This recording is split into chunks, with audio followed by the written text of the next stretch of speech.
isn't that hard to believe. Catcher But a and believable outfielder. lie is never enough to him, so he had to say wild shit like he had a .714 batting average when he competed in the Little League World Series. Bro, what? So you're a god. What are you saying to me? You telling me you missed one pitch? He never missed. Yeah, nah. Then he missed a pitch and a half. Yeah, nah. No, sir. That nigga what? I'll comment on that, but He trotted out many of the excuses used by fake natties that we are familiar with Essentially. today. He claimed that he had always been big ever Consequently. since he was a boy. You were my size then. I was 196 pounds when I was 10 years old. When I graduated from high school, Lord I was have 300 mercy. pounds, and right now I'm about 295. He also claimed that he had always been big ever since What did he just say, Shaggy? 300 pounds out of high school? Did you get held back, nigga? Or he ate every meal, breakfast, lunch, and dinner at the school, because ain't no fucking way. Quote, "Nobody said, here, stick this in your ass or eat this pill. It'll kill you. Nobody told us that if you took steroids for 30 years, it could be harmful to your long-term health. I never had a question about whether I would take them. It was part of my daily regimen. Did you take a shower today? Yeah. Did you brush your teeth? Yeah. Did you take your steroids today? Yeah. Yeah. Okay, let's go. That was the deal. It was how I lived." End quote. That nigga got ad-libs. Yeah. Yeah. Wait, wait on that. Did we win? Yeah. On whatever truth there may be to Hogan's story of potentially being injured during this match, he definitely wasn't spiked on the concrete by The Undertaker in 1974. Like, Because huh? A, that didn't happen, and B, Mark Calloway was 9 years old in 1974. Thank you. How old do you think the Undertaker is? That nigga not immortal, nigga. Ain't kind of look immortal, but that nigga not Highlander. What is he talking about? Racks of fucking riches, I ain't really got it. I feel like Aladdin, I ain't never had it. Cause I ain't never had shit, I ain't never had it. Till I found his magic, till I found his magic. Racks of fucking riches, racks of fucking riches. I feel like Aladdin. Hey man, we back on the Hulk Hogan kick. This is a binge frequency video page. I can't read no more, clearly. Hulk Hogan's most despicable lies. Hogan is one of the greatest and most influential wrestlers of all time. He's also one of the most recognizable pop culture figures of the last 50 years. At one point, he had an adoring audience in the millions, but in recent years, wrestling fans have slowly turned on him. Some of the blame can be placed on the numerous scandals that have taken a toll on his reputation. His backstage politicking and refusal to put other wrestlers over has also negatively affected the way he's now perceived by fans. That said, an element that cannot be ignored is Hogan's unparalleled ability to bend the truth. Despite working in an industry filled with storytellers where the line between fact and fiction often blurs, Boleya stands out from the crowd as one of the greatest liars in pro wrestling history. The sheer breadth and depth of his dishonesty is titanic. Countless videos, articles, Reddit posts, and message board discussions have been devoted to this subject alone. Even this lengthy video will only be scratching the surface, but it's a topic so interesting that I felt the need to make a video about it. Because investigating just one lie often reveals layers and layers of even more lies that lead you down a rabbit hole so deep you begin to wonder why he would do any of this. A good place to start would be with one of Hogan's most well-known lies, that being the story of how he was supposed to be the original spokesperson for what would become the George Foreman Grill. It's a story that sounds very plausible when you first hear it. Maybe you've even heard this from someone in the past and believed it. The problem is, it appears that Hogan made it up. The Hulkster has told two entirely different versions of how he supposedly missed out on the George Foreman Grill. He claimed that he left his house early to get some McDonald's and beat all of the soccer moms when it came time to pick up his kids from school. I went home. Okay, yeah, that's the first lie. Nigga, you ain't beating no soccer mom game. But to McDonald's, nigga? That's impossible. Hey, bro, can we start off with a lie? It's actually plausible, bro. What? Hit the answer machine, and it was Sam Perlmutter, the guy that handled a lot of stuff for me and George. He goes, "Hey, Hogan, I got two things. I got a grill and a blender for you, you know." And when he called Sam back, George had already taken the grill. George took the grill. The $300 million and it made grill. $300 million. Hogan was left with a mixer that would go on to be marketed as the, admittedly cool-sounding, Hulk Hogan Thunder Mixer. Despite the fact that this story doesn't make any sense and that's not how these deals work, many articles have reported Hogan's story to be true. But Hogan has told an entirely different version of the story that contradicts this one. In 2011, he claimed that his agent came to him with the offer to endorse a meatball maker or a grill, and Hogan was so enamored with the meatball maker idea that he told his agent to give the grill to one of his other clients. A meatball maker? Okay, there was a Hulk Hogan meatball maker? I'm damn sure didn't buy that Thunder Shake machine. I don't want a steroid machine. Who would end up being George Cocaine Foreman. machine. Curiously, both of these entirely different stories also contradict the story told by the man who invented the George Foreman grill himself, Michael Bone. According to Bone, he sent a sample to someone he knew was working with George Foreman. Foreman was endorsing mufflers at the time, and Boehm wanted to know if he was interested in endorsing something else. However, Mufflers? Bro, I'm not getting... It is George Foreman. If the muffler built like this nigga, that might never break. Foreman wasn't sold on the grill, and he basically forgot about it for months until his wife got involved and he agreed to be the spokesperson for the Lean Mean grilling machine, earning hundreds of millions of dollars in the process. Like George Foreman's So wife if you like or your Mr. food Bowman's wife? lean, mean, and tasty, don't forget to pick up one on your way out. From this side of the story, it seems pretty obvious that the makers of the grill were targeting Foreman specifically and were willing to wait months for him to agree. So neither of Hogan's stories... Well, I get it's supposed to be white hair, but... Alright. I'm a lady rock. White nigga. He just came from Vince's office. really match up with what is arguably the most reliable narrative. For his part, Foreman hasn't said much on the topic other than saying that Hogan is one of his best friends. Either way, the Hulkster would end up getting his own grill, the Hulk Hogan Ultimate Grill. Hey guys, Never I'm bought Hulk Hogan. Stay with me for the next half hour. I'm going to show you my latest invention, Hulk Hogan's Ultimate Grill. I'm not about to do this. Brother. It would eventually be recalled due to being a fire hazard. The George Foreman grill story is a good place to start this video because it illustrates several themes common to Hogan's lies. At first, it doesn't seem far-fetched. It could almost be believable if Terry didn't choose to lie about something with an established origin story, and if he didn't tell multiple different versions of his story that undercut his credibility. You can see the same traits in Belea's stories about his athletic past. On more than one occasion, he has told almost verbatim the same story about being scouted by the New I'm supposed to believe that? I mean, it's hard to believe when he looked like that right now. Like, he looked like a dilapidated building. But, like, what the hell? But maybe when he was in high school, he was actually nice. Not that nice, but... New York Yankees and Cincinnati Reds, before suffering an unfortunate elbow injury. I ran up, I picked up the arm, threw it underhand at the first base, and broke that little cap on my elbow, so my arm was never the same. Again, it sounds plausible. Lots of pro wrestlers have had athletic careers before cinching up a pair of wrestling boots and stepping into the ring. A notable example would be Randy Savage, who played for several seasons in the minor leagues. The idea that Hogan had a successful high school baseball career... What was Randy Savage? Was he a... Matter of fact, about it. Randy Savage baseball. I wonder if he was a pitcher. That's why I'm saying that. Cut that nigga Randy Savage look big as hell.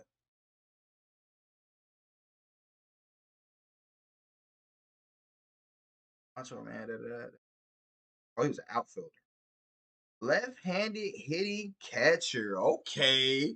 That's before suffering gas. an injury isn't that hard to believe. Catcher But a and believable outfielder. lie is never enough to him, so he had to say wild shit like he had a .714 batting average when he competed in the Little League World Series. Bro, what? So you're a god. What are you saying to me? You telling me you missed one pitch? He never missed.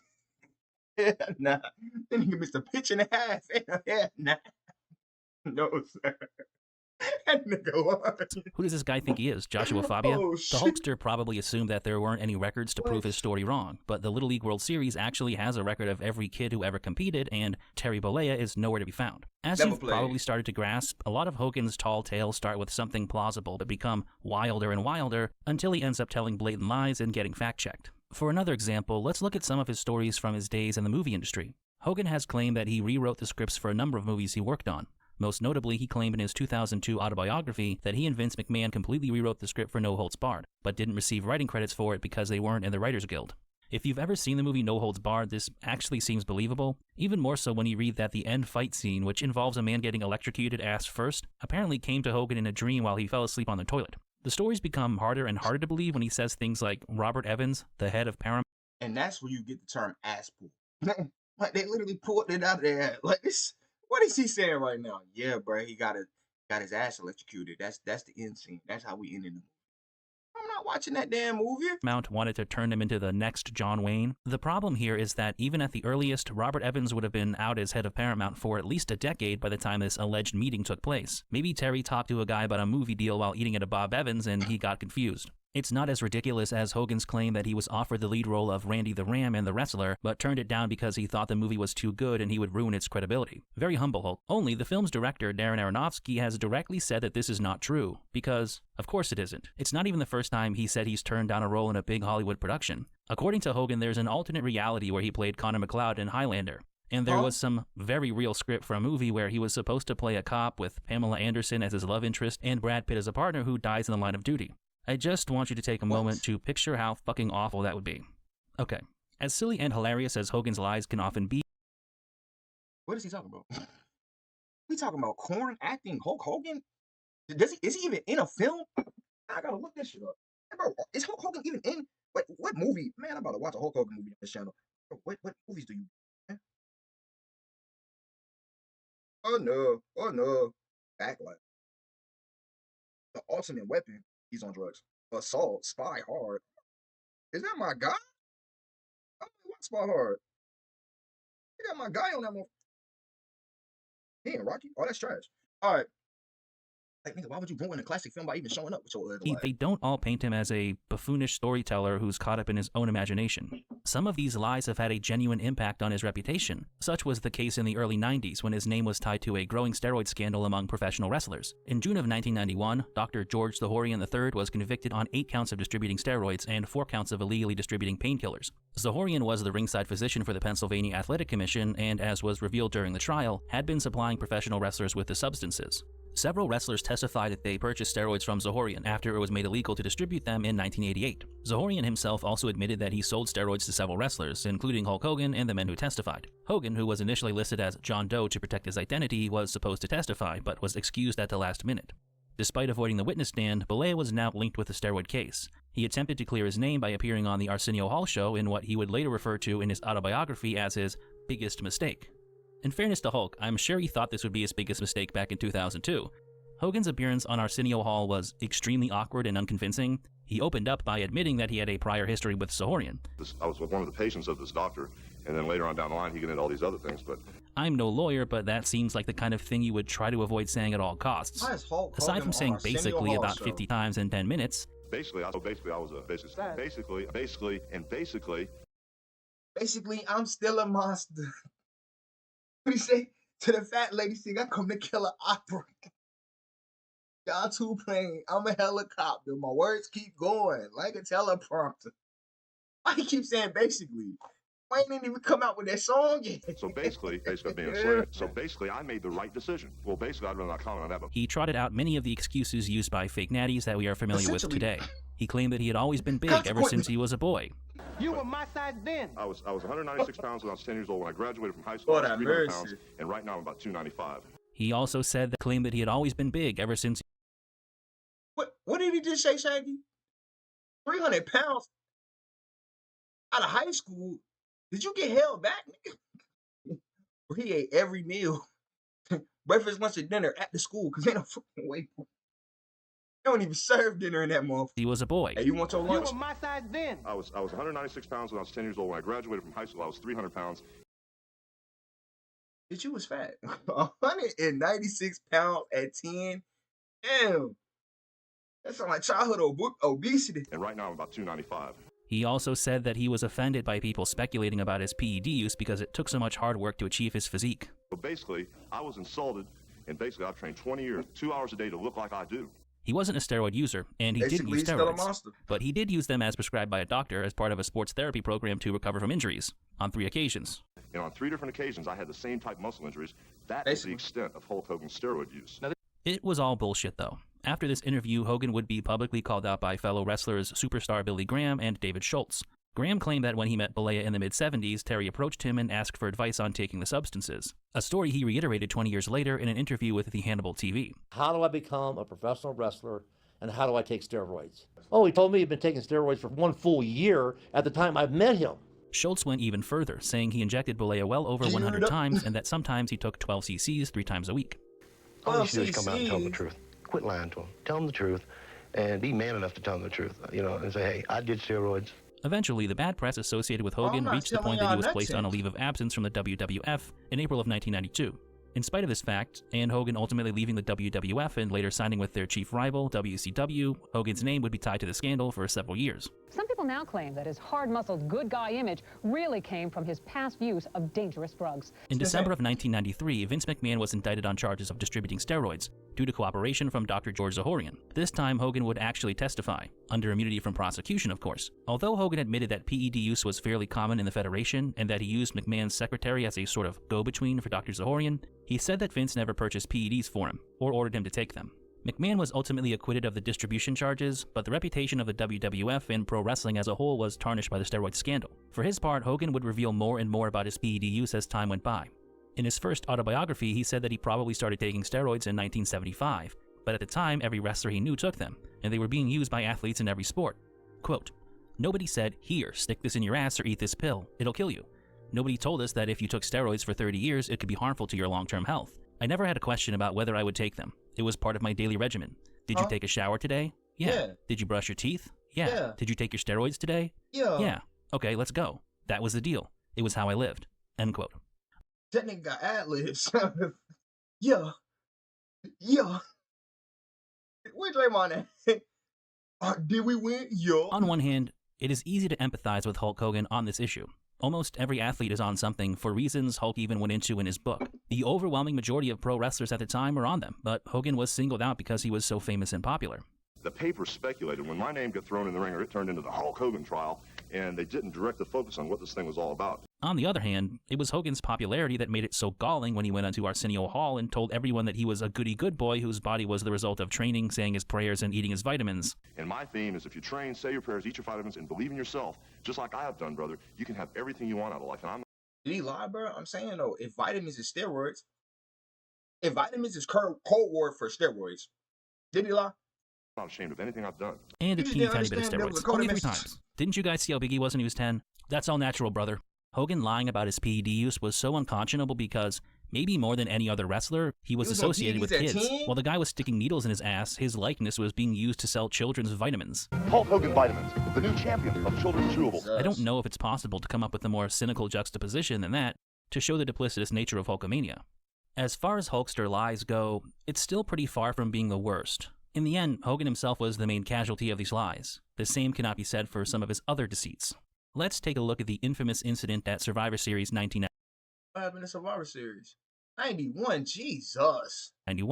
Where Hogan claimed that Mark Calloway, better known as The Undertaker, injured him. Even though Undertaker's side of the story wouldn't come out for 30 years, I think we should discuss it first, because he mentioned the events leading up to it as well. In The Undertaker's version of events, Hogan was already mentioning his neck backstage for hours before the fight. So he's telling me, he goes, "Hey, I got this neck injury."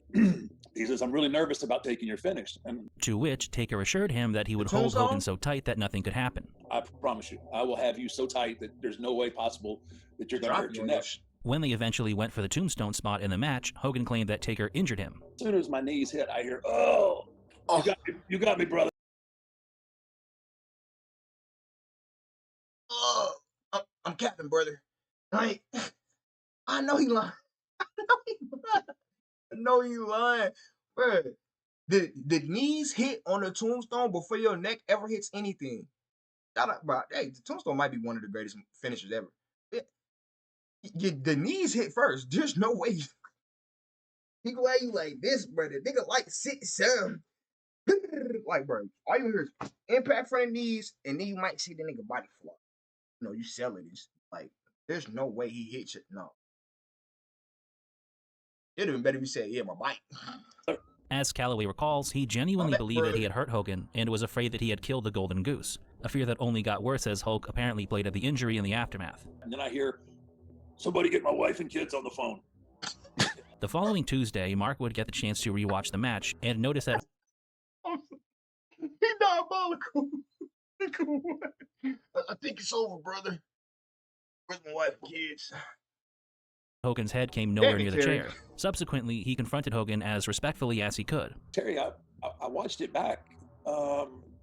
Your head never hit." Exactly. Hogan's response was that when Taker went for the tombstone, he held Hulk so tightly that it jammed his neck because he couldn't move. That's what jammed my neck, because I couldn't move at all. I think it's important to see the Undertaker's side of the story first because he has no reason to be dishonest here. If anything, he's merely setting the record straight on a story that Hogan has told about him for several decades, with each retelling contradicting the others. In his 2002 autobiography, Boleas said that Ric Flair slipped a chair into the ring and The Undertaker hit him with a pile driver on top of the chair. Quote, he also screwed my neck up something fierce. It wasn't his fault. He took care of me and made sure my head didn't hit the mat. But the jolt of my neck being stretched like that sent me right to the hospital. I was in there for a couple of days. Everybody wanted to fuse the discs in my neck together, but I decided against it. It would be years before I got all the feeling back in my arms. What is he talking about? It's either he's trying to depict himself to be Superman, a superhero, or some. Because there's no way you say you didn't have the feeling in your arms, but I bet, Brad, you did not skip a beat as far as making it to the matches. Just no fucking way, bro. I can't move myself for real. I'm not wrestling, brother. But 6 days later, I was wrestling The Undertaker again in a special pay-per-view rematch called Tuesday in Texas. And I'm damn sure not wrestling him. Because Ric Flair's interference had made the title null and void. End quote. During a 2006 episode of Hogan Knows Best, he would change the story and give what is the most insane version of events. I feel like I got the neck brace on after The Undertaker spiked me on the concrete in Detroit in '74. Whatever truth there may be to Hogan. 1974? He said 74. 1974? I don't think y'all had met, brother. Story and give what is the most insane version of events. I feel like I got the neck brace on after The Undertaker spiked me on the concrete in Detroit in '74. Did he get brain damage from that goddamn? He got brain damage from the tombstone? He might got brain damage from the steroid uses. Because ain't no way you think you met that nigga in 74. Whatever truth there may be to Hogan's story of potentially being injured during this match, he definitely wasn't spiked on the concrete by The Undertaker in 1974. Because A, that didn't happen, and B, Mark Calloway was 9 years old in 1974. Thank you. How old do you think The Undertaker is? That nigga not immortal, nigga. Hey, kind of look immortal, but that nigga not Highlander. What is he talking about? This version of events is so odd even for Hulk Hogan that I think he might have just had a stroke or something while he was saying it, because it makes no sense whatsoever. By the time 2009 rolled around and Hogan released his second book, My Life Outside the Ring, he dialed back the insanity, but this version of events still contradicted the one from his first book. In this retelling, Hogan said that Taker dropped his head on the metal chair in the nastiest tombstone of all tombstones. This was all apparently part of the plan, according to Hogan. What wasn't part of the plan was how sweaty Hogan was, and as a result, when Taker dropped the tombstone on him, his skull made contact with the chair, and the jolt of the whole move threw his neck out. I'm putting all of that in quotations, by the way. Hogan would go on to say that after eschewing doctor-advised surgery on his neck, he went to a chiropractor in Tampa, and after 6 months of hard work and deep tissue massage therapy, he was able to get back to some sense of normalcy. According to Hogan, the repercussions of that move have never gone away. The backs of his triceps were still a little numb, and he couldn't feel anything in the tips of his fingers, which made it difficult to tie his bandanas or... Brother, that might be from steroid use. What? What is he saying? What are you telling me? button his shirts. This again directly contradicts what he said in his first book. Quote, it would be years before I got all the feeling back in my arms. Right. Over the next few years, Hogan would change and tweak this story while keeping the broad strokes of it the same. During a 2010 interview with Michael "The Voice" Schiavello, Hogan admitted that when he watched the tape of the match, he realized his head didn't hit the mat. But I looked the tape back, and my head never hit. However, he attributed the jerk of the move to his neck injury and claimed to not have any feeling in his shoulders, triceps, or hands. I still don't have any feeling in my shoulders or my triceps, or my hands are numb. Wow. A little later, he claimed... Now, if I chop your goddamn hand off, yo, why did you go there? And now, if I poke you in your hand, tell him you're not going to feel that. Nothing he's... Also, The Undertaker should have really slammed his stupid ass. Also... No, like, real life slander. Hey, if anything, The Undertaker probably need knee surgery from doing all them damn tombstones. Real... that the injury wasn't anyone's fault. Because my head didn't hit. It wasn't like he dropped me or I slipped. It wasn't anything like that. It was just the jerk. So my neck not being strong enough. Funny how we've gone from, ow, you got me, brother, to it wasn't like he dropped me or I slipped. It wasn't anything like that. The story does get even more interesting, though. Back in January of 2013, Hogan filed a $50 million medical malpractice lawsuit against the Laser Spine Institute, claiming that they persuaded... Well, what the f is a Laser Spine Institute? What is that? Why would you even go there? What is a laser going to do to fix my spine? Brother, pack it up It's time to pack it up. Like, nigga, I'd rather walk with a back brace for the rest of my life. I'm not going. Him to undergo multiple ineffective spinal procedures that made his back problems worse. During the deposition for the case, Hogan, being under oath, gave what is presumably the most truthful version of the story. From his side at least. When he was directly questioned about his previous statements, calling the tombstone from The Undertaker the straw that slaughtered the camel's back, he said he didn't remember writing that. When asked if he said the tombstone was the nastiest tombstone of all tombstones that caused his neck, calves, shoulder, biceps, triceps, and forearms to go numb, Hogan said that wasn't completely accurate. Hogan was further asked if he had claimed that the repercussions for Undertaker's tombstone in 1991 had never gone away, and Hogan gave some strange story about how he regained feeling in his hands after. A lot of that has changed. I got my hands burned very severely by a radiator. For whatever reason, the scars on my hands from the burns, a lot of the feeling came back in my. Like I said, so if I poke in your hand, you're not gonna feel it. He lying. He damn lying. I don't know if it's new nerves or whatever, brother. If you burned your hands, whatever. I'm gonna let it go. Whatever, dog. Whatever, dog. But and then I just seen his hands. Where were the whatever, dog. But that has changed, thank God, as of recently, because of my hands getting burned. Seen your hands Burning them on a radiator, but also said that he had adapted to the numb fingers by learning to tie bandanas and button shirts differently. He'll adapt. Overall, this story is pretty weird. It's not out of the realm of possibility that Hogan did get his neck jammed or tweaked during the match with The Undertaker at Survivor Series. It doesn't take a lot of direct force to hurt your neck, and apparently he was hospitalized after the match for real. It's also quite possible that he has some numbness in his hands, but he has had many injuries and multiple spinal surgeries throughout his long career. The problem is that he has told so many conflicting versions of this story, some of them being so outlandishly wrong that you wonder how he came up with them in the first place. If The Undertaker is to be believed, and there is no reason to think he's lying about this, Hogan also changed his story when confronted with evidence, but still maintained that Taker had injured him, seemingly just so that Hogan could have something to hold over his head. You know, can we just appreciate how good this fucking Hulk Hogan portrait is? This nigga was cooking. Be believed, and there is no reason to think he's lying about this, Hogan also changed his story when confronted with evidence, but still maintained that Taker had injured him, seemingly just so that Hogan could have something to hold over his head. You know, I was like, okay, why though? I kind of realized, okay, I know what you're all about, and that's all I needed, you know. Then, years later, he reverted back to the story about being tombstoned onto a steel chair, even though he had long since known it never happened that way. This is a pretty abridged version of the story, too. David Bixenspan wrote a lengthy post about this on Substack that I cribbed pretty heavily for the video. I would suggest checking the post out, though, because he does go over the story in more detail. At the end of the day, it's sort of a boy who cried wolf situation. Hogan has lied about the story so much that there is no way to know when he's actually telling the truth. That is a pretty common thing with him that will become a running theme as we get deeper into this video. Time and time again, he is able to find the borderlands between fact and fiction. He can take a story with a grain of truth and weave it into a narrative that seems plausible enough at first glance. Although, upon closer inspection, it reveals a tangled web of exaggerations, if not outright lies. A prime example of this phenomenon would be Hogan's history of claiming to be involved in so-called shoot fights.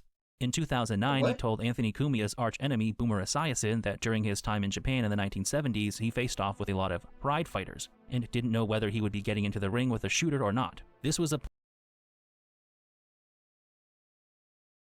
This nigga just said some dumb shit. Told Anthony Cumia's arch-enemy Boomer Esiason that during his time... He also said he thinks UFC just bought Pride. In 77? Hold on, I gotta be reading this wrong.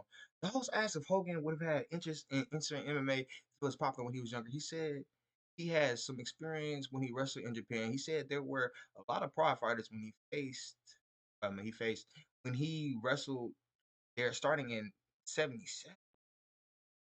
How old is this nigga? And he said he never knew whether he was getting in the ring with a shooter. That mean shooter like they be on steroids? I have no idea. Also said he thinks UFC just bought Pride. That might have happened. He's saying that in 77. I'm like, brother, what the? Time in Japan in the 1970s, he faced off with a lot of pride fighters, and didn't know whether he would be getting into the ring with a shooter or not. This was a point that he reiterated in 2023 during an appearance on the Joe Rogan that company Shin Nippon, uh, pro wrestling that I worked for over Pride was their partners over there. Sometimes we'd be on the card and the Pride guys would be, because I didn't mind wrestling Japanese. I just didn't want to fight the Pride guys. You know what I'm saying? Because they were all big, man. Back in the day, in the 70s, those guys were like 220, 240. They were all big. Brother, you were on steroids. What difference did it make? You said you were 300 pounds out of high school. What difference did it make? Why are you lying to me right now? What they were big. You were 300 pounds. What is he talking about? What is he speaking of? Experience, where he again stated that he wrestled with Pride guys in Brother, the 70s. You were 196 There's a pretty big problem here. grade. Pride didn't hold its first event until 1997. If that wasn't enough, Hogan also claimed that he was offered a spot in the first Yeah, that was the other thing that was throwing UFC me off. event. How the fuck you saying 77? Like, was Pride even a thing Pride in guys 77? in the 70s. There's a pretty big problem here. Pride didn't hold its first event until 1997. If that wasn't enough, Hogan also claimed that he was offered a spot in the first UFC event but turned it down because, quote, it was very violent and the referees weren't stopping matches and letting guys get beat up when they should have been stopped, end quote. That said, shortly after Hulk made this claim in April of 2015, UFC co-founder Campbell McLaren said it was bullshit and he never asked Hogan to be in the UFC. As far as I know, nobody has come forward to corroborate Hogan's claim. But the rabbit hole goes even deeper. In the 2004 WWE DVD, Hulk Still Rules, Hogan made the bizarre assertion that one of his matches with Tatsumi Fujinami was an out-and-out shoot, implying that Fujinami was trying to beat him for real and take the WWF title. Only there doesn't seem to be any evidence to support this, other than the Hulkster's word. Hogan only wrestled Fujinami a handful of times as far as I can tell, and none of the available footage looks like anything other than a worked wrestling match. Well, at least he was actually wrestling him in the 80s, so he didn't lie about that. Lied about it and everything else, though. It's a case where Hogan can't be 100% proved wrong, but the story simply doesn't add up. I'd argue that this is why so many of Hogan's shoot-fight related stories stem from his days in Japan. With the line between work and shoot sometimes blurring in those days, there is some degree of plausible deniability, and unlike with many of his other lies, he can't be fully proven wrong. This is where we come to the story of Koji Kitao and John Tenta, another famous shoot fight that occurred in Japan in the 90s. In April of 1991, the WWF put on a show with the Japanese wrestling promotion Super World of Sports called Wrestle Dream. One of the matches from this card between Koji Kitao and John Tenta, aka Earthquake, has become quite infamous over the years because of the way it devolved into a legit shoot. Both men... Hold on, bruh. Why is the ref... These niggas are clearly heavyweights. The ref is 5'5". He not stopping a damn thing going on in that building. Called Wrestle Dream. One of the matches from this card between Koji Kitao and John Tenta, aka Earthquake, has become quite infamous. That nigga is 5'5". Over the years because of the way it devolved into a legit shoot. Both men were at one time sumo wrestlers. Kitao made the rank of Yokozuna before being forced to retire amid controversies. Okay. That aren't really germane to this video. Tenta started as an amateur wrestler in his home country of Canada, but later became an NCAA-level wrestler for LSU, as well as playing football and rugby. In his early 20s, he became a sumo wrestler and would amass a 24-match unbeaten streak in 8 months. However, he would ultimately quit sumo due to the physical demands of the sport and potentially the fact that he would have needed to get a skin graft to remove the large tattoo on his arm. This shared background in sumo has led some people to believe that the match went south because Kitao did not want to lose to a lower-ranked sumo wrestler, but this matter still remains somewhat of a mystery. The match started off pretty normally, but it began to go south around the 3-minute mark when Tenta grabbed a waistlock and Kitao appeared to genuinely hand-fight him and refused to work. Shortly afterward, Tenta manhandled Kitao to the ground and covered him. Kitao escaped by scurrying under the ring ropes, and from this point on, chaos ensued. Kitao threw a table at the ring in frustration while the crowd booed him. He eventually got back in the ring, but the atmosphere had become much more tense. For several minutes, they mostly circled each other with Tenta. Bro, hold on. This, in anime, this would have been the moment where it's like, nigga, you're a sumo wrestler? I'm a sumo wrestler. Hey, off this shoot. Let's get to that sumo bag. Attempting to initiate worked wrestling scenarios, and Kitao trying to grapple for real while throwing shoot kicks at John. Bro. For much of his match, Kitao had his right hand cocked up with 2 fingers extended, and on multiple occasions he attempted to go for Tenta's eyes. After several more minutes of tense circling and shoot kicks from Kitao, Tenta shouted at him, appearing to say, "Who do you think you are? This is pro wrestling." After this, the footage cut to a package declaring Tenta the winner by disqualification, but footage from the crowd showed Kitao kick the referee. After being disqualified, Kitao left the ring and grabbed a microphone, where he apparently proceeded to bury Tenta and the crowd and... Brother, where's your dignity? Where's your honor at? You're a warrior. What are you doing right now? What are you doing right now? He was a whole honorable ass sumo, like a high level sumo. So come on, brother. This is childish. That is childish. There's no way. There's no way you're doing this to yourself right now. In front of thousands of people. Brother, calm down. Get to your center. And get out of there. Like, nigga, you just kicked the ref. At that point, you just disgrace everybody in the building, bro. Just walk out, bro. He tripping. Like, you see what he on? Fake. By this point, you're probably saying, I thought this was supposed to be a video about Hulk Hogan. How does he fit into all of this?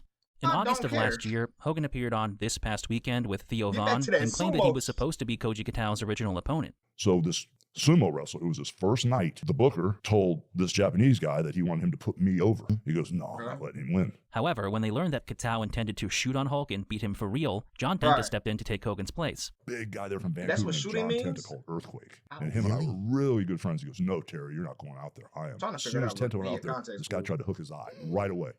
And man, it pissed down off. Tenta beat the shit out of him. I was like... It's a story that seems to fit Tenta's reputation as a badass who could hold his own in a real fight, as well as being an all-around stand-up guy. But it probably didn't happen.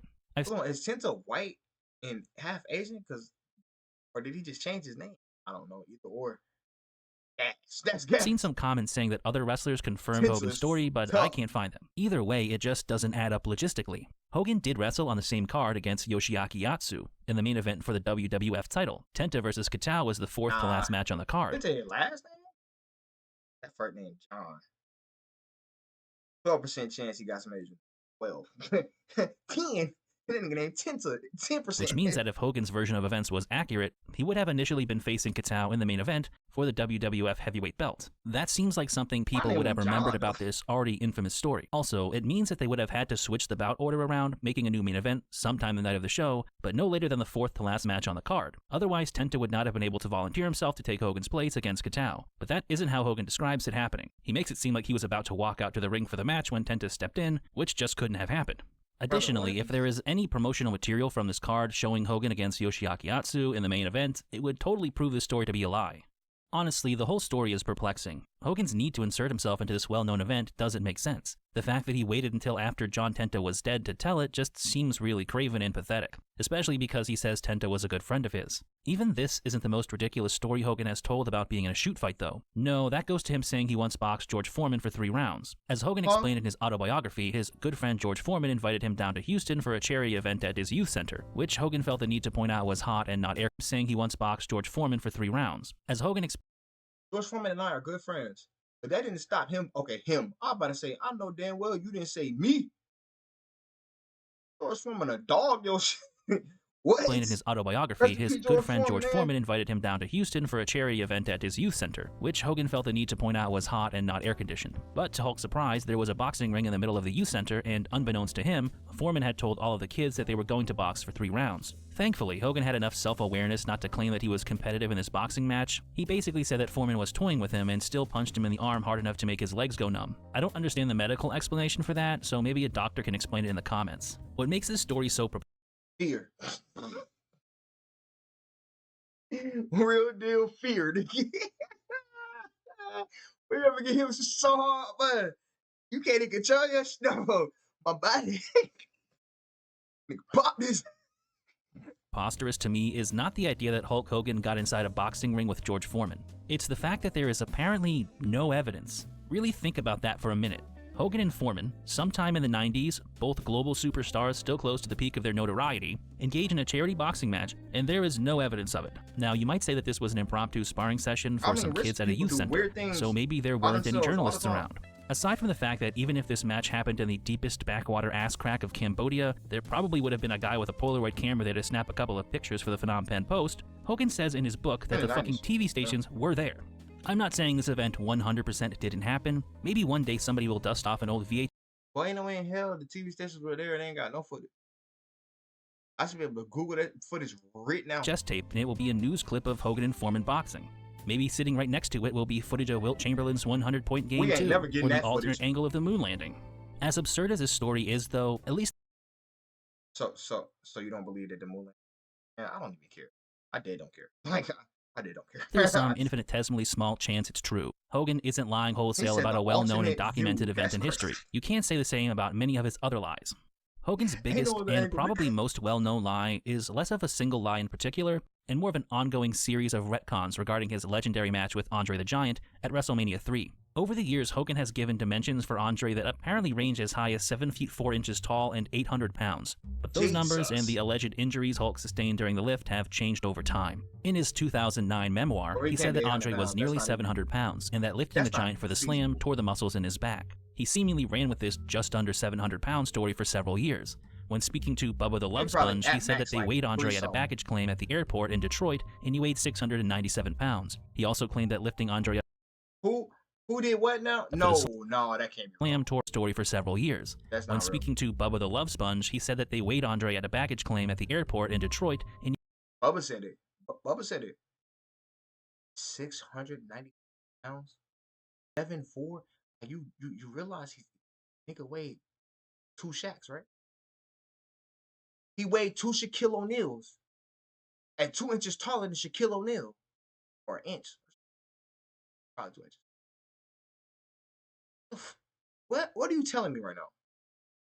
These dimensions don't make sense. How was he living? He weighed 697 pounds. He also claimed that lifting Andre up for the Slam tore all the muscles in his back as well as his shoulders and both triceps. In 2010, Hogan told a similar story to Michael Schiavello, but in this version, Andre was closer to 690 when they weighed him. And we went to the airport and he got on the scales and you said over 600 pounds. He was actually closer to 7. And lifting the Giant tore his back, both biceps, and his delt in 3 places. And when I turned him, it's tore my back, it tore my bicep, it tore my delt in 3 places, but I turned him over. 2 years later, he would tell Get in the Game TV that he only tore the back muscle under his right armpit and both of his biceps.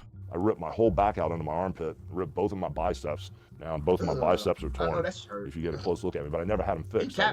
In 2015, he was on the BS Report with Bill Simmons, and he dialed Andre's weight back a bit while maintaining that he was never only 500 pounds. How tall was he, do you think? He started out around 7'4". We weighed him at Detroit at the airport before WrestleMania 3. He was like 650 something, you know.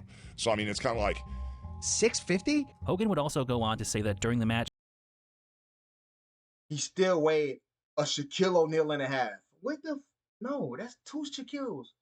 Shaq was like 220. I mean, not 20, 325, 340 max. Like, what the are you talking about, brother? He weighed 2 Shaquille O'Neals, brother. He tore both of his biceps, but flew to Japan the next day and wrestled for 8 or 9 days. Tore my biceps picking him up. Nowadays, you get cut and put in sling for 6 months, you know, but I split the next day and went to Japan for like 8 or 9 days. This seems to be the general story he stuck to, at least recently, as evidenced by his video with Men's Health. As you can see, I never had my biceps fixed. I tore both of my biceps, and this part of my back is solid, but this. What it looked like to me is you don't use steroids no more till your gains are cooked. That would look like, but hey, I don't know. This part is all torn away. The truth is, there is simply no indication that Andre was 600 pounds, even at his heaviest. And irrespective of Hulk's story about the magical baggage claim scale, he definitely did not get up to 700 pounds, let alone fucking 800. Hogan's claims about his injuries are still pretty dubious, but a little more plausible. He might have injured himself slamming Andre, but the idea that he injured his back and his shoulders and both biceps is ridiculous. And his butt muscles. In fact, the claim that he tore every muscle in his back at WrestleMania 3 and then wrestled in Japan for 29 days straight was something that was brought up in his medical malpractice deposition. Hogan was forced. Brother, he did not. Brother, there's no way he wrestled for 29 days straight. That was documented. Was that documented, or he just making that shit too? 29 days straight. With no back muscle, no butt muscle, no shoulder muscle. He can't. To admit that he only tore his lat muscle before going to Japan. Even still, there are problems with that story because there is no way he flew to Japan the day after WrestleMania 3 and wrestled for any amount of time. I guess it's not technically a lie because he did continue to wrestle in Japan several years later. There are elements of Hogan's side of the story that we know to be factually untrue though. Hogan has claimed that this was the first time Andre had been body slammed, but that is simply false. Numerous wrestlers had slammed Andre dating back to the early 70s. This wasn't even the first time Hogan on one of them, that nigga Andre just jumped up with the nigga. Factually untrue though. Hogan has claimed that this was not that one. The first time Andre had been Kobayashi might actually slam that nigga for real. Body slammed, but that is simply false. Numerous wrestlers had about to jump up. Slammed Andre dating back. How the hell that nigga Butcher Vach? Call him Vach. How the hell Butcher Vach do all that? To the early 70s. This wasn't even the first time Hogan had slammed Andre. He had done so as far back as 1980. And he slammed Andre again at WrestleMania 4, which you'd think would be impossible if doing it the last time took such a heavy toll on the Hulkster's body. This isn't even the most absurd and factually incorrect statement Hogan has made about this match. During a 2005 episode of MTV Cribs, Hulk claimed that Andre died days after he slammed him. I wrestled Andre the Giant with these boots on, and then a couple days later he passed on. These are... Nigga, you need to pass on. I'm tired of dumb ass nigga. What is he talking about, bro? Like, nigga, just pass on the line, please. Just leave, my nigga. Like, what the f... Tired of that nigga, bro. He that nigga big back thing. Yo, what is up with this man? My favorite pair of boots. Andre would live for another 6 years and didn't even stop wrestling until 1992. Come on, with some bro. of Hogan's lies, he was clearly heavier right then. And then a couple days later he passed on. These are my favorite pair of... That's weird. Is that not weird to you? That this nigga said these are my favorite pair of boots. Now, granted, he's lying, but he said, I slammed Andre the Giant, then he died right after. These are my favorite pair of boots. Killing boots? What the fuck? What the hell? What the hell? Boots. Andre would live for another 6 years and didn't even stop wrestling until 1992. With some of Hogan's lies, you can understand how he thought he might get away with them. With this one, I can't even begin to fathom it. We're talking about one of the most notable moments in wrestling history that featured two of the most famous wrestlers of all time. Even in a pre-internet era, it would be an unthinkable thing to try and lie about. But in 2005, it boggles the mind. Weirdly though, this isn't even the only time Hogan has tried to claim some kind of connection or outright involvement in another wrestler's death. In 1983, Hogan would wrestle Antonio Inoki for the original version of the IWGP title. Towards the end of their match, Hulk would go for the Axe Bomber, which was his finishing move in Japan. Inoki, who was standing on the apron of the ring, was violently knocked off and appeared to have been knocked unconscious. Hogan watched on in confusion as Inoki failed to rise despite numerous attempts to revive him that involved violently shaking his head and slapping him. Probably great for concussion guys. Bitch, what? Nigga, what? Somebody get the goddamn EMTs? Eventually, an honestly distraught-looking Hogan was named the winner of the match as Inoki was carried out on a stretcher. From my understanding, this is one of those instances in wrestling where the line between fact and fiction genuinely blurred. Whether Inoki had actually been knocked out by Hogan was uncertain, and based on Hogan's general demeanor as he watched the events unfold, he seemed pretty rattled by the whole situation. And seeing as how he's not a good actor nor liar, it might have been real. You see how I gotta say might with it? Because the nigga lies so much, I cannot tell what is the truth. Even if it is the truth, it still might be shrouded in bullshit. But it was a work, just a very, very sneaky work. During an episode of Talk is Jericho from November of 2022, Wrestling Observer's Dave Meltzer and wrestling historian Fumi Saito discussed the famous match between Hogan and Inoki. According to Saito, Antonio Inoki had been incredibly secretive about his interaction to pretend to be knocked out. Not everybody had the same answer. That's how mysterious Inoki is. But the referee didn't know about it, Sakaguchi didn't know about it, Hulk Hogan didn't know about it, Inoki just decided to lay there, right? Now, had Hulk Hogan simply run with the story that he thought he had knocked Inoki out and was shitting his pants thinking about the repercussions, I don't think anyone would have a problem with it. It's a more than entertaining story on its own. But this is Hulk Hogan. Bro, now let's try to guess what Hulk Hogan says. Is it what he just said? Clearly not, right? Or is it, yeah, man, this dude was talking and I had to knock his ass out that money, about to make himself sound like he gangster, bro. We're talking about, so he had to take it even further. Back in 2008, he appeared on Bubba the Love Sponge's show and made it seem like Inoki had developed an ego after beating Muhammad Ali. Look, twin. Yeah, bro, let's build up Inoki to make it seem like, not the villain, but let's make him seem like the adversary / antagonist in this story. Bruh's an asshole. I just had to knock him out, brother. Get his steroids in that nigga. And started to believe he was a real shooter.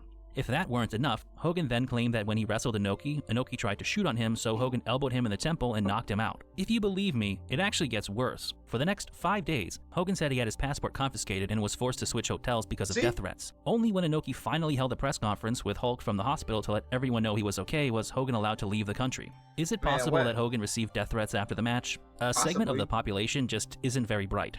Did he get threatened by the Yakuza or have his passport confiscated until he did a press conference with Inoki? That I very much doubt, and my attempts to find a picture of this through Google, even in Japanese, didn't turn anything up. The fact of the matter is, Hulk Hogan did not knock Inoki out so badly that he had to be brought back from the brink of death and spend 5 days in the hospital. It was an incredibly well-executed and believable work, but a work nonetheless. Hogan's attempt to spin the incident as Inoki developing a big ego and trying to fight him for real is simply a lie. But it's far from the worst lie of this nature because he's also inserted himself into the real deaths of pro wrestlers.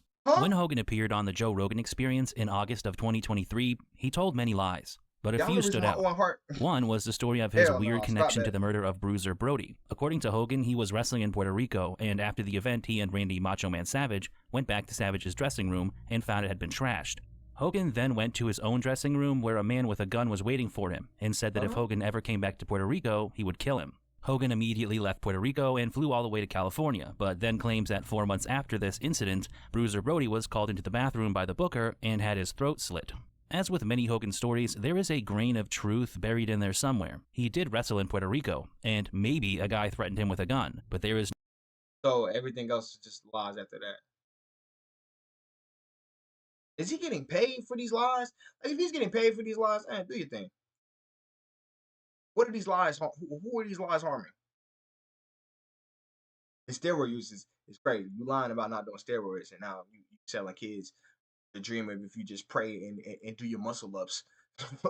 no proof one way or another, just Hogan's word, which is very questionable. Nevertheless, we know that the show Hogan referenced took place on October 19th, 1985. Brody was stabbed more than 2 years later on July 16th of 1988. Also, his throat was not slit, he was stabbed in the abdomen and died hours later. He was not found dead in the shower. This is still not the end of Hogan's inaccuracies, though. He claimed that Brody was killed after the match because he refused to put the Puerto Rican wrestlers over, but that's just factually untrue. The altercation happened before the event, and the other wrestlers weren't afraid to return to Puerto Rico for the trial as Hogan claimed. Wrestlers like Dutch Mantell and others who actually were there at the time of the murder received their subpoenas after the trial was over. I've said before, my subpoena for the trial came in the day after they held it, because I looked at the date on the letter, and it was mailed 10 days before the trial, but the mail was so slow, it had just got to me where I was. Moreover, the trial of Jose Gonzalez, aka Invader One, is viewed by many as being a sham trial due to his suspected political connections and status in Puerto Rico. Is it possible that Hogan was simply The fuck?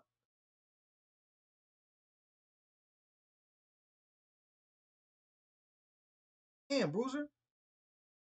And lost his life for no reason. Well, we don't know the circumstances. It might have got into altercation. I don't know what happened. Yeah. Just remembering the events of this dark moment in pro wrestling history, and he got virtually everything wrong about it purely by accident? I guess, but then why even tell it in the first place if you're unsure of the details? Saying, yeah, brother, a guy pulled a gun on me, and a few years later a guy named Bruiser Brody was killed by the booker, is a scary enough story on its own. No need for embellishment or lying. Honestly, this just feels like Hulk Hogan's equivalent of saying he was supposed to get on one of the planes that was hijacked on 9/11. If he hasn't already made that claim somewhere. But as I've said before, it gets even worse. At least in this story, Hogan said there was a period of several months separating him from another wrestler's death. Not so with his lie about Kerry Von Erich.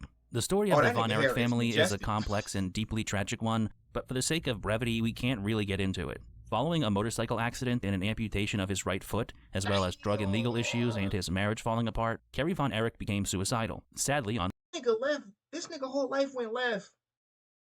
18th of 1993, he took his own life on his father's property. Even though I'm leaving a tremendous amount out of the Kerry Von Erich story, I'm sure you can tell that it's extremely sad and tragic. All the more so because of its place in the even more sad and tragic story of the Von Erich family that has become a dark part of pro wrestling folklore. It's really not the kind of story that any person with a modicum of self-awareness, tact, or basic human decency would choose to insert themselves into. But this is Hulk Hogan we're talking about.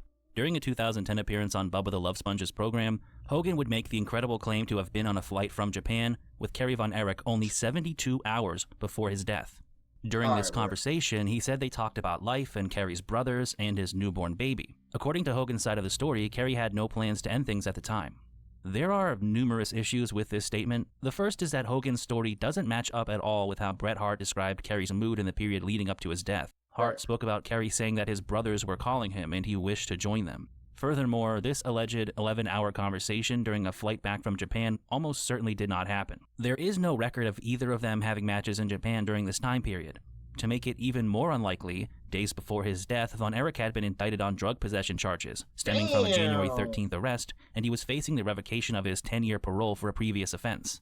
So, the idea that he was flying back and forth between the US and Japan at this particular time seems very hard to believe. Hogan did claim to wrestle 400 days a year due to how often he crossed time zones while flying. Brother, that's not impossible.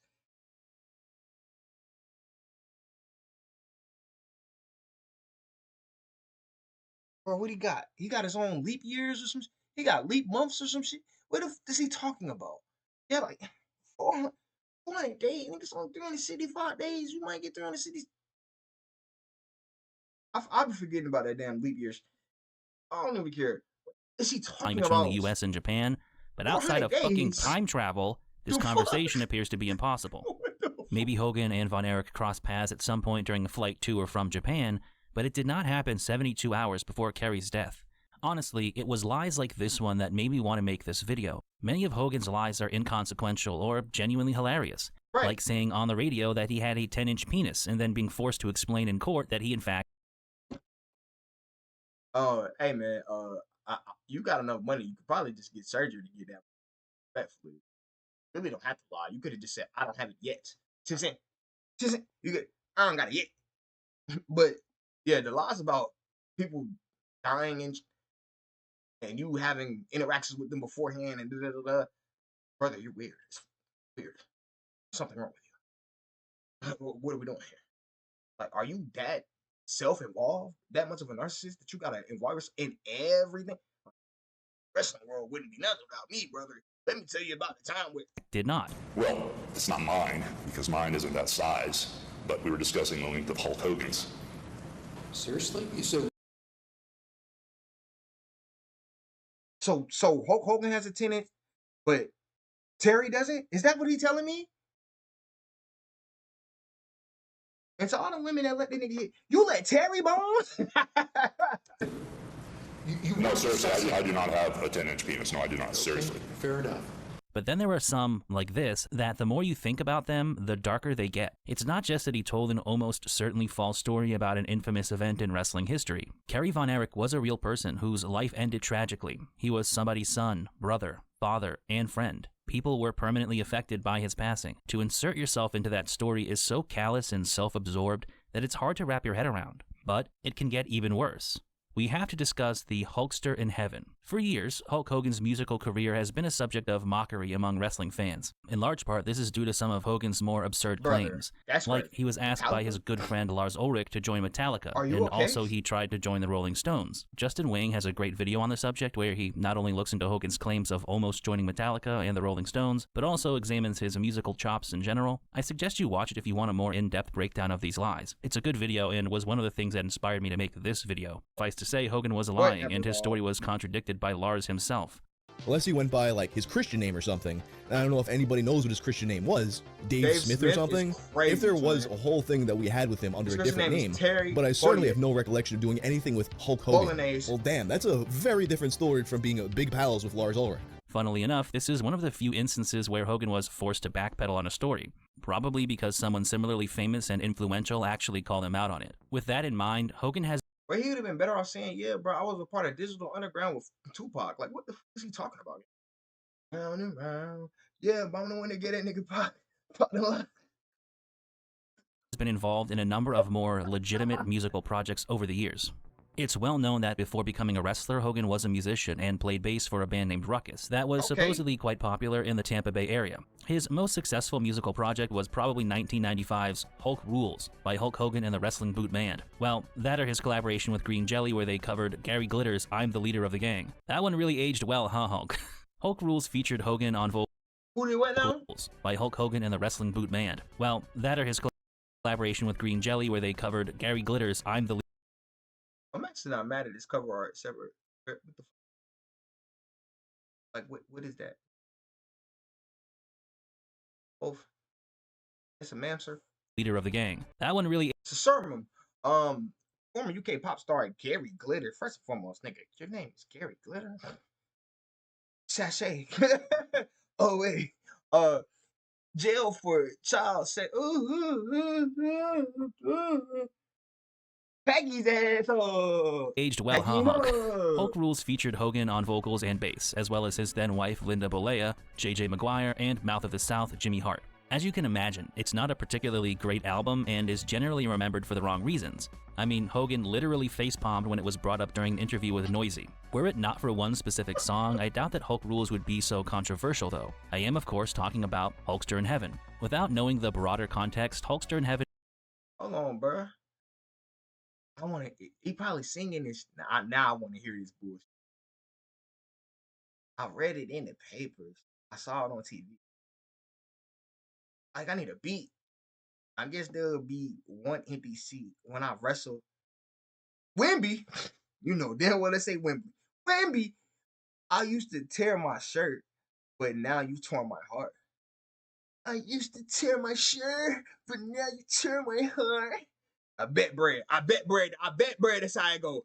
is an unintentionally fun— I'm sorry, I gotta do it to y'all niggas. We're good together.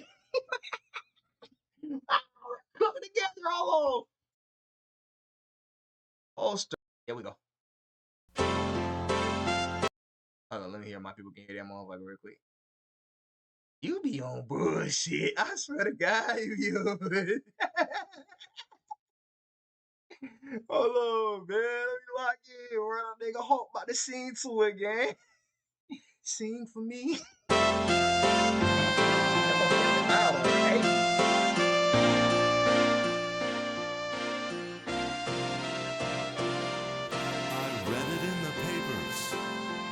I saw it on TV. I guess it'll be one empty seat. Oh, pack him up, Jesus. Pack him up. What the hell? What am I hearing? I read it in the papers. I saw it on TV. I guess it'll be one empty seat. When I wrestled at Wembley, I used to tear my shirt. But now you tore my heart. Damn, I sing better than a Hulk. Anyway, keep it pushing. I knew you were a Hulkamaniac right from the very start. Right from the start, you were my friend. What's that?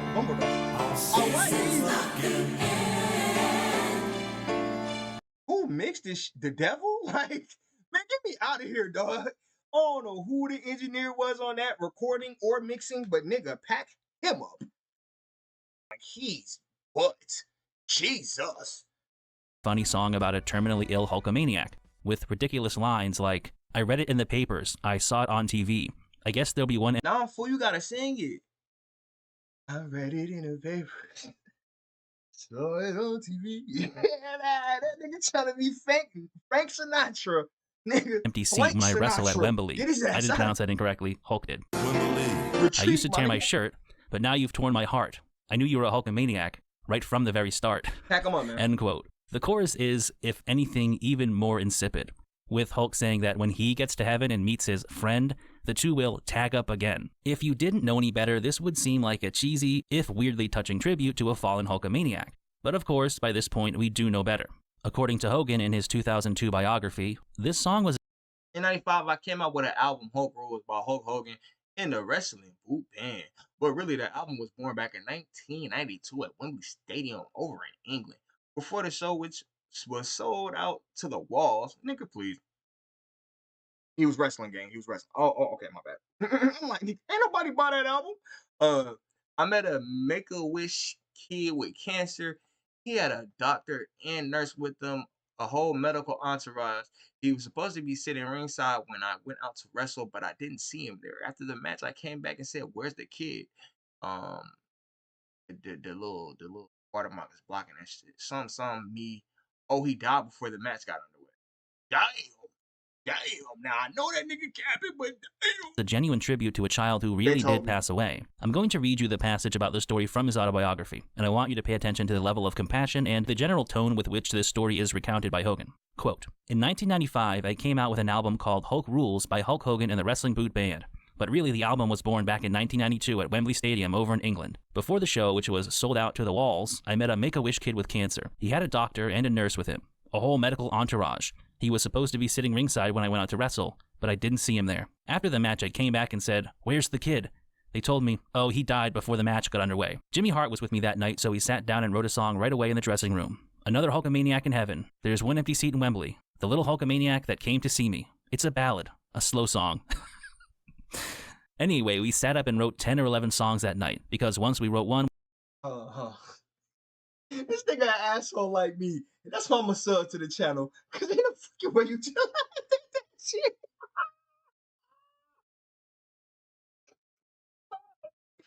Yo, he just laughed at that shit. Hold on, again. I'm trying to compose myself. And that shit not supposed to be. That nigga said,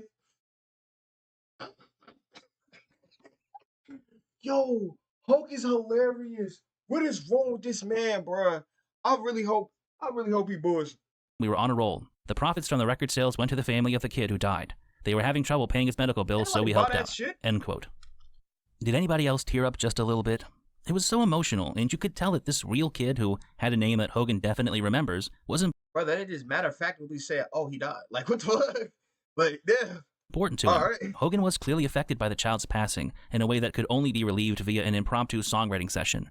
And just think of what a good guy Hogan is to donate all of the proceeds from the album to this kid's family to pay for his medical bills. Brother? Except it's all bullshit. Hogan never wrestled at Wembley Stadium in 1992. This is just a fact. At the time of the event in question, which would have been SummerSlam on August 29th, Hogan was on a hiatus that just coincidentally followed his interview with Arsenio Hall, where he poorly denied allegations that he used steroids. As with the alleged 11-hour flight with Kerry Von Erich, it's basically impossible that Hogan was anywhere near Wembley Stadium within the time frame he claims. And there are even more logistical issues with this story. Hogan claims that immediately after the match, he and Jimmy Hart started writing the tribute to the fallen Hulk.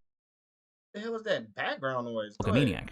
However, this claim was contradicted by J.J. Maguire, who said the song was actually written in 1994. Jimmy Hart corroborated this story as well, saying in the Noisy article that Hulk and everyone else there just chipped in, sat around for a few weeks, and wrote 10 songs. Hogan did wrestle at Wembley in 1994, and maybe a scenario like this played out, but Hulk's claim was that it was written in 1992, so no dice there. As far as the proceeds from the album going to the anonymous kid's family, there is simply no evidence of that happening whatsoever.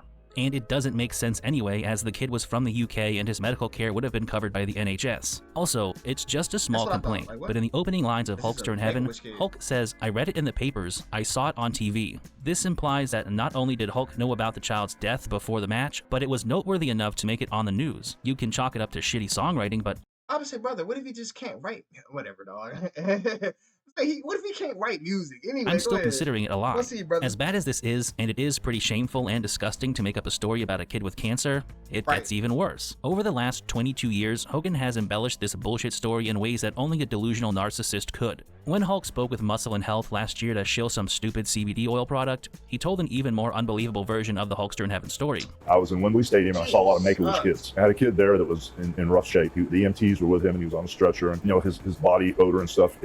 Pack his ass up. Pack his ass up. Pack his ass up. On baby, pack his ass. No. Pack him up. Pack him up. We don't need this nigga no more. Pack him up. I'm sorry. What is he talking about? Like, is he trying to drum up sympathy or something? Is he trying to generate clicks? Why is he doing this, brother? What's wrong with him? That man said, yeah, he was in bad shape. The EMTs was with him. He was on a stretcher. Nigga, you think Make-A-Wish is gonna be like, yeah, let's get him to this while he's fighting for his life so he can see this before he passes away? What are you talking about? It had a smell to it that I hadn't smelled in a while. Not bad, but it was just a different type of smell. I told the doctors and the EMTs, the kid's in kind of trouble here, so let me say my goodbyes and give him a hug and kiss him. And I got a nice place for him out at ringside at Wembley Stadium. It's all roped off. In Hulk's original telling of the story, the kid was supposed to be sitting ringside, but in this version, Hulk had a special area roped off for him. So I went to wrestle, and I kept looking, and the kid wasn't there. I said, what happened to the family out there? And they said, oh, the kid passed away. When I found out the kid passed away, my manager, Jimmy Hart, the Mouth of the South, he used to be in a band too. So we stayed up all night, and we wrote 12 songs for the kid's family. Now Hulk is saying that he and Jimmy Hart stayed up all night with the intention of writing 12 songs for the family. Not that they just came naturally as part of the writing process after they wrote Hulkster in Heaven. As bad as this is, somehow, Hulk added a whole new set of lies to the story in the form of a strange connection with Simon Cowell. Quote, Jimmy knew somebody from Select Records, and they got a hold of Simon Cowell. He produced a little album for us, and it went #1 on Billboard. Why are you lying? Why are you lying about this? Simon Cowell, first and foremost, I don't know what pool Simon Cowell has in the music industry, brother, Like I really did not know who he was before America's Got. I don't know what that shit called. American Idol. I did not know about this man before American Got Idol. God damn it. American Idol. American Got Idol was crazy. Yeah, American did get Idol. All y'all niggas do is sit around and I got distracted. Like, nigga, what weight did Simon Cowell hold? And he said he produced a little album for us. Nigga, that shit ain't go #1 for nothing. No one's ever heard of none of that on God. And I know you ain't donate the money. Let's be serious. For 8 weeks. We donated the money to the family. Then Simon came back to me and said we needed to do the song with a band called Green Jelly and something called I'm the Leader of the Gang, a Gary Glitter song. That did really well on Billboard too. When I returned to the States, I had a crazy idea. Since I was still wrestling, I might make music here too. So I grabbed Cyndi Lauper and Rick Derringer and a bunch of people, and we recut a ton of songs. Simon came over and helped produce the wrestling album. Then he came back and produced the second wrestling album. What is he talking about? What is he saying to me right now? Like, I don't even know about Cyndi Lauper, but I've heard that name before. Nigga. I'm not believing that. Negative. This did not happen. Pile driver, and he never left. He stayed here and he became this monster producer. He's the nicest guy in the world. He plays a tough guy on TV, but he's a real sweetheart. We're still great friends to this day. End quote. There is so much wrong with what he said here that it's going to take a minute to untangle all of it. First, Simon Cowell did not produce Hulk Rules. He's not credited on the album, and Jimmy Hart directly contradicted Hulk's story in the aforementioned Noisy interview by saying that Simon Cowell called them up after hearing Hulk Rules and helped facilitate the collaboration with Green Jelly. Simon Cowell is an A&R. An A&R. I'm supposed to believe he produced the record. And he's just the A&R bitch? Shut up. Also could not have happened as stated because their cover of I'm the Leader of the Gang came out in 1993, 2 years before Hulk Rules. Maybe Simon Cowell did hook them up with Green Jelly, but it can't have happened in the way they're saying it did. And as far as I know, Simon Cowell has spoken on the issue. Hogan's story about grabbing Cyndi Lauper and Rick Derringer and having Simon Cowell produce the wrestling album and Pile Driver is equally nonsensical. Simon Cowell did work with the WWF to produce WrestleMania, the album, but that came out in 1993. The wrestling album, which did feature Cyndi Lauper and was produced by Rick Derringer, came out in 1985.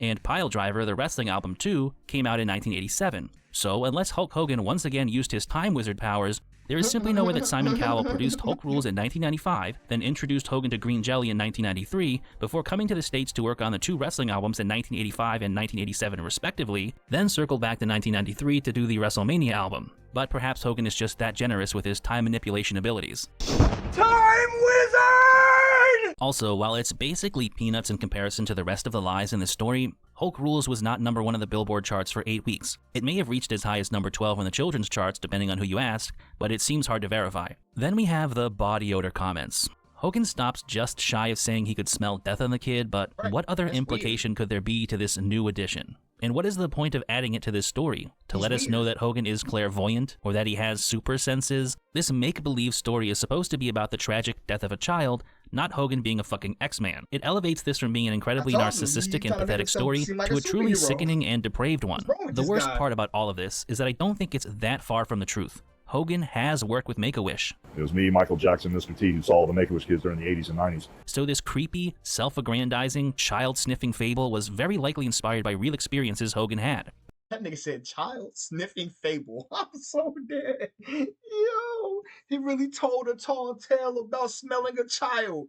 What the hell is wrong with him? He a stench warrior? Rather than actually dedicating the song to a real child or children or working with Make-A-Wish to produce Hulk Rules for charity, he just made a story up afterwards to make himself look like a thoughtful and charitable guy instead of a self-obsessed ghoul. It's fucking disgusting. At the same time, the story of Hulkster in Heaven is the most quintessential Hulk Hogan lie, because it's lies within lies, and to get to the truth you have to peel back the various layers and sift through all the detritus to find the evidence that proves him wrong. That can take hours, which is how, despite being called out countless times over the years, Hogan is still able to get away with most of this bullshit.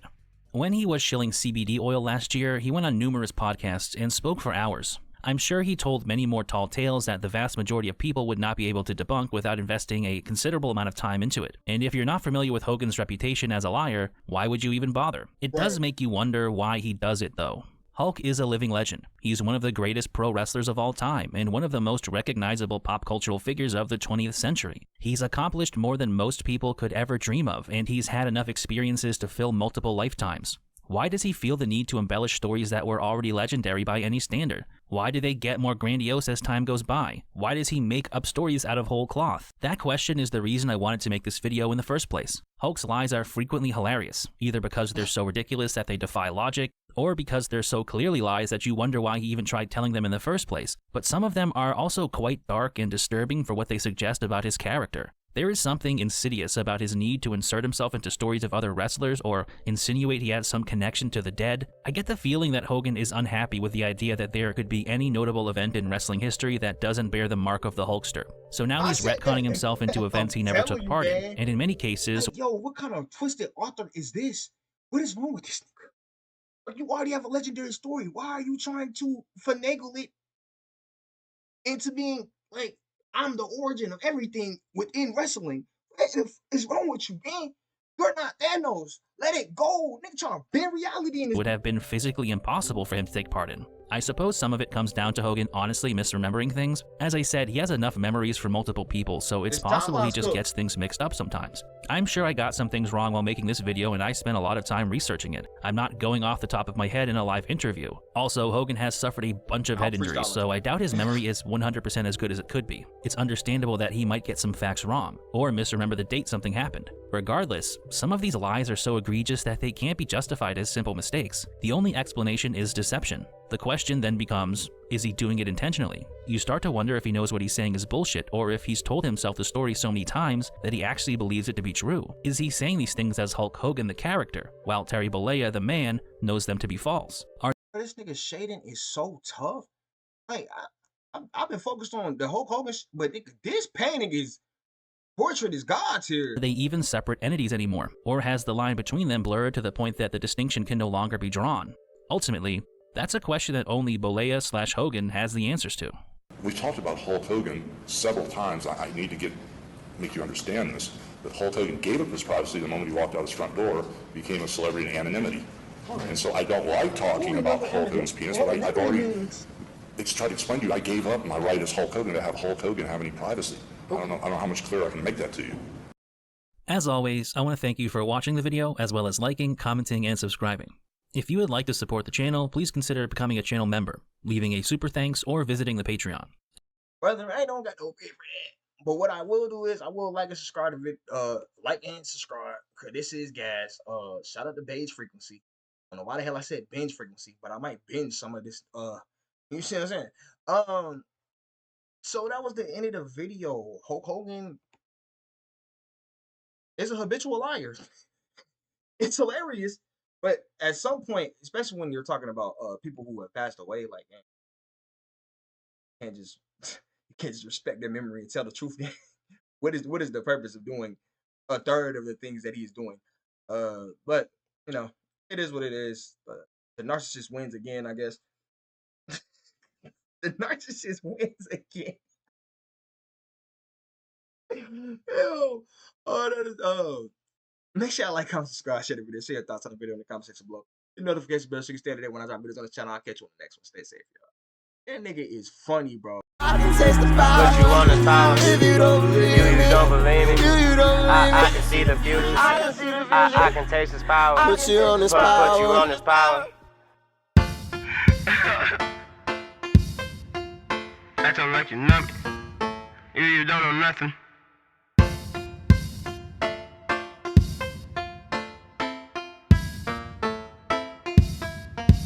All my hoes is Yoshi's. Smoking, dodging police, feeling kinda groovy. I might spit a movie. You don't believe me. I can see the future, acting like you know me. I can see the future. Quickest way for me to get away. I need some access to some motion. New and clear and royal.